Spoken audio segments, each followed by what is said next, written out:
Good morning, my dear students, and once again, I welcome you back to the English online class. And we were going through this chapter of your supplementary reader, The Summer of the Beautiful White Horse by William Saroyan. And in this chapter, what we have done in the previous videos, let's have a quick revision of it. We can have some recall, and then we people can move on to the next part of this chapter. In this chapter I have already spoke to you that it is about the self conscience, our conscience. We people are going to talk about that, how our conscience is our best guide, our well wisher. Then we people have seen that the story is about two boys, two Armenian boys, Murad and Aram. The story is being narrated by Aram. This is one of the incidents which took place when he was a small child of around 9. And then in this we have seen that they belong to a tribe, to a family called as Caroglanian family, who were very poor, and they were very poverty stricken, so poor that it was very hard for them to understand from where they are able to fill their bellies. Under such circumstances, when they can sometimes have to go for starvation, still they stick to their very two, you can say that, assets of their life, that is trust and honesty. And we have seen over here that basically they believe that they may die out of hunger, but they will never deceive anyone, they will never ever steal anyone's thing. Under such circumstances, one fine morning, early morning, um, there was a tap on the window of Adam's room, and when Adam looked outside, he was totally shocked and surprised because he found Murad sitting down on the back of a beautiful white horse, and he knew it very well that it was beyond their reach to purchase a horse. So, because of that reason, he was totally shocked. About Murad, it is very clearly been given over there that he is considered to be a crazy fellow over there in the tribe, who only knows that he wants to live. And then when at particular moment when Aram asked him a question that how come he is having that white horse with him and whether he had stolen it, to that Murad didn't give any answer. Instead, he asked him to come out if he wants to ride, which was a confirmation that it is definitely a stolen one. But then also we have seen one kind of an innocent justification, or you can say that kind of a self justification has been done by the boys. That is, if they take someone's thing and they pass it on or sell it to somebody else, then it can be called as stealing. But if you take someone's thing and keep with you, it's not stealing. So it's that their own funda, their own kind of a theory that they are having regarding stealing. Okay, now all these things aside, our Aram also jumped out of the window and he climbed in the back of the horse behind Murad, and they both started moving up from there. And then the horse started galloping, and the breeze was looking so he was feeling it to be very new and beautiful, everything. And then when this thing is been done, after that we came across a paragraph in which basically we spoke about the craziness or the crazy streak which we keep on telling about the Veroglanian family, or the this particular tribe to which he belonged. And here we came across another character. That character is an uncle. An uncle means Uncle Khosrow. And this Uncle Khosrow, he's basically considered to be a very was considered to be a crazy fellow, and it is believed that Murad has taken after him. Okay, he is a kind of a successor of Khosrow's craziness. About Khosrow, very clearly it is given his physical appearance. First, it is given that he's an enormous man with a powerful head and black hairs, and then his nature has been given that he is very irritable, he is short tempered, he is impatient, and he got a very patent dialogue, means a very common dialogue of his, which he keeps on saying without relating it to the situation. That is, it is no harm, pay no attention to it. even one incident is been narrated over here in the lesson by Aram, that how we can say that Khosrow was really a crazy fellow. One day when he was there in the barber's shop with his large mustache to be trimmed. I forgot to, in his physical appearance, the large mustache is also to be added up.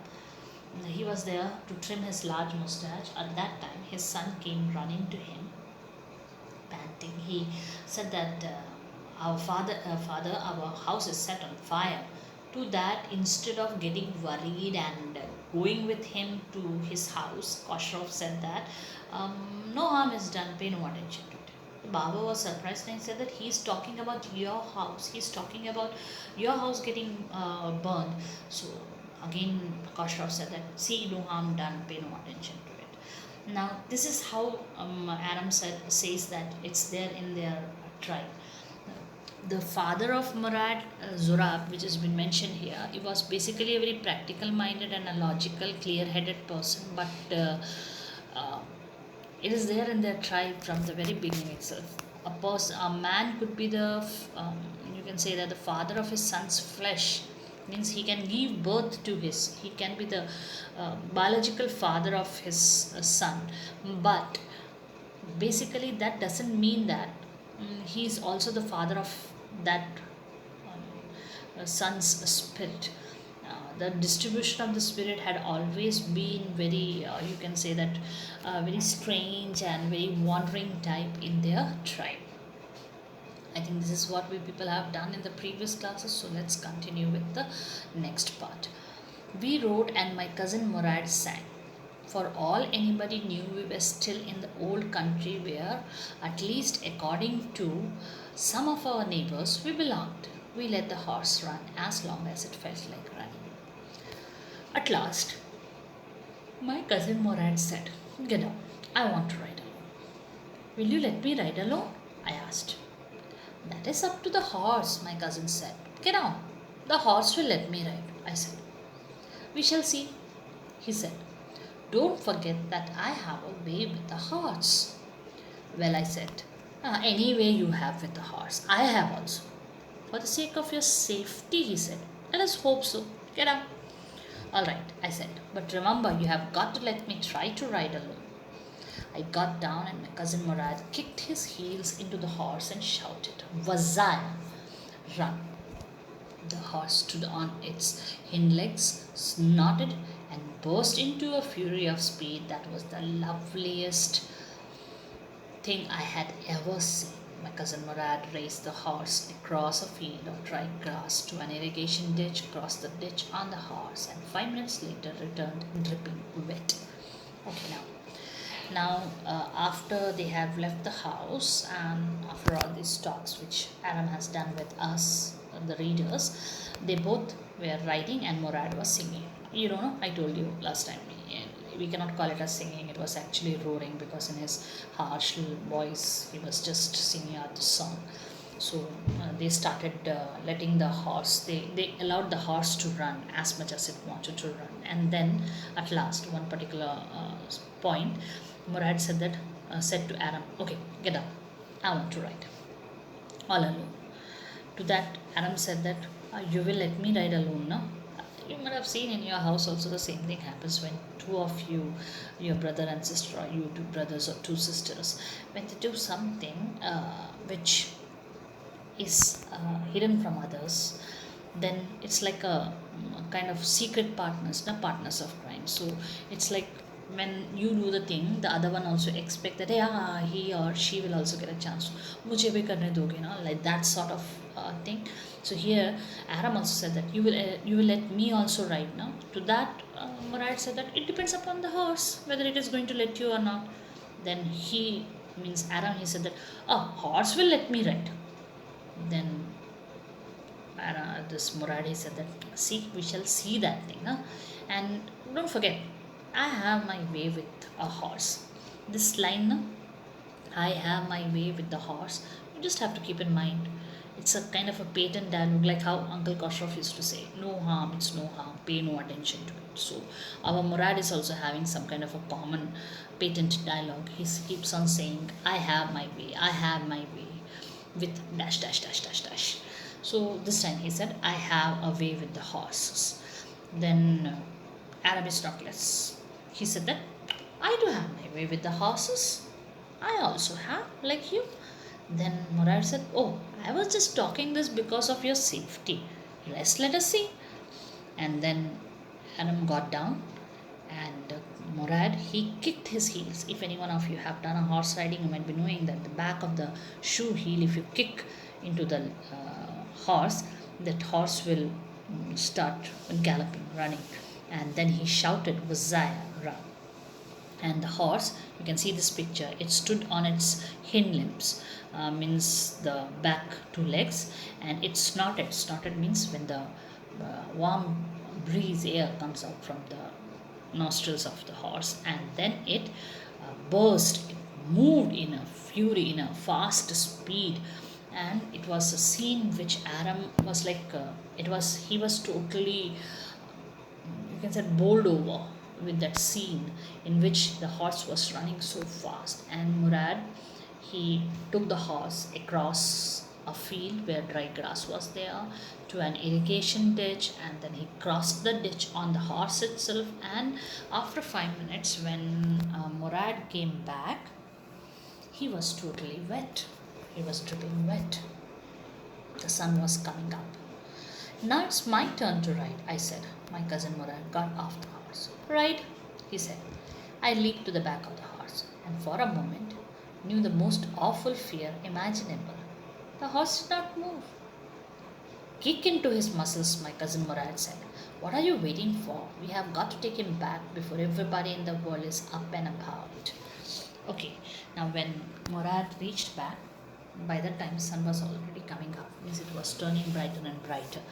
And then Aram said it, my turn, my turn, my turn. Murad got down and he said, okay, right. Our great narrator, he sat down on the back of the horse. And then he was totally shocked. Why? Because the horse didn't move.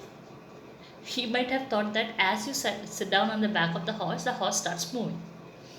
But he was not knowing how to move the horse, how to make the horse run. So Murad, he said that kick into his muscles, the same way how Murad has done. And he asked him also to do. He said that kick into his muscles. Come on, don't wait. You have to be fast, because before the world get up, means before everyone is up, we have to take it back, he said to him. Now Aram did the same thing. Okay, so what he did, I kicked into the muscles of the horse. Once again it reared and snorted. Then it began to run. I didn't know what to do. Instead of running across the field to the irrigation ditch, the horse ran down the road to the vineyard of the Dikran Halabian, where it began to leap over vines. The horse leaped over 7 wild vines before I fell. Then it continued running. So this small chap, he sat down on the back of the horse, expecting the horse to move on its own. Don't know that you have to control the horse. So, as was instructed by Murad, he kicked into the muscles of the horse. Horse responded the same way how he did to Murad. He stood on its hind legs, and then he snorted and started running. And he thought that when it will start running, it will automatically go to the dry grass field, then to the irrigation ditch, and then back to the place. This is what Aram was thinking. But it never happened in that way. Instead of running across the field or going to the irrigation ditch, what it did, it ran down the road to the vineyard side. One place has been mentioned over here, Dikran Halabian, maybe the name of a farmer or the name of that farm. It's a vineyard. And vineyard, you all know, low level, isn't it? So, and then after that, this horse started jumping over the vines. And horse jumped over 7 vines. And after that, the horse jumped, ran away from there. And our dear Aram was down on the ground. He fell down. Means the horse dropped Aram and ran away from there. It continued running. Then further, my cousin Murad came running down the road. I'm not worried about you, he shouted. We have got to get that horse. You go this way and I'll go this way. If you come upon him, Be kindly, I'll be near. I continued down the road, and my cousin Murad went across the field towards the irrigation ditch. It took him half an hour to find the horse and bring him back. All right, he said, jump on. The whole world is awake now. What will we do? I said.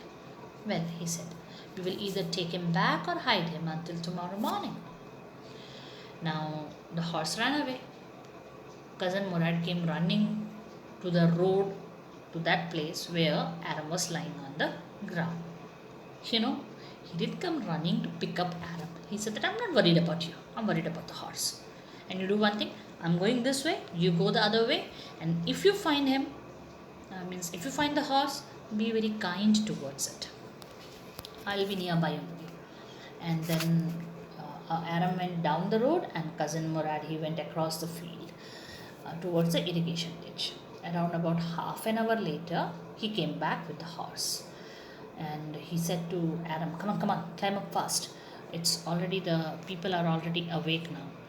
Then while they were riding, Adam asked him, what we are going to do now? Then this Murad, he said that we will take him back. We will either take him back or hide him until tomorrow morning. Means tomorrow morning is the next morning again he's planning for a ride. He didn't sound worried, and I knew he would hide him and not take him back. Take him back means from where they have brought and came. Not for a while at any rate. Where will we hide him? I said. I know a place. He said. How long ago did you steal this horse? I asked. I said.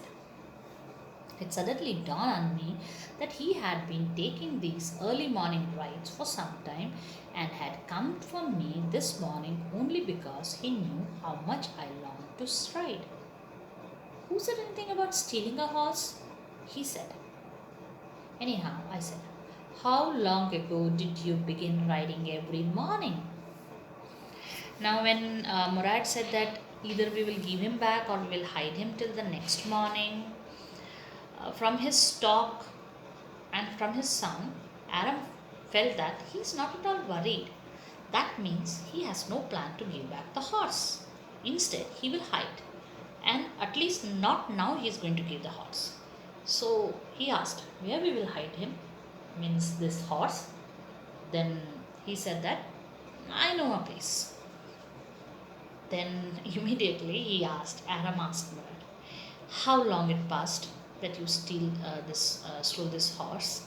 Then it suddenly came into his mind, Adam's mind, that Murad had been taking this morning ride class of riding of this horse from little time, and today he came because he knew that Adam had a long desire to ride the horse. Then Murad said, who said that who said anything about stealing a horse? I didn't say so. And then Adam again asked him, okay, tell me how long you have been riding every morning? Adam asked him. To that you see the answer. Not until this morning, he said. Are you telling the truth? I said. Of course not, he said. But if we are found out, that's what you have to say. I don't want both of us to be liars. All you know is that we started riding this morning. All right, I said. So Adam asked him once again, tell me how long you have been riding the horse in the morning.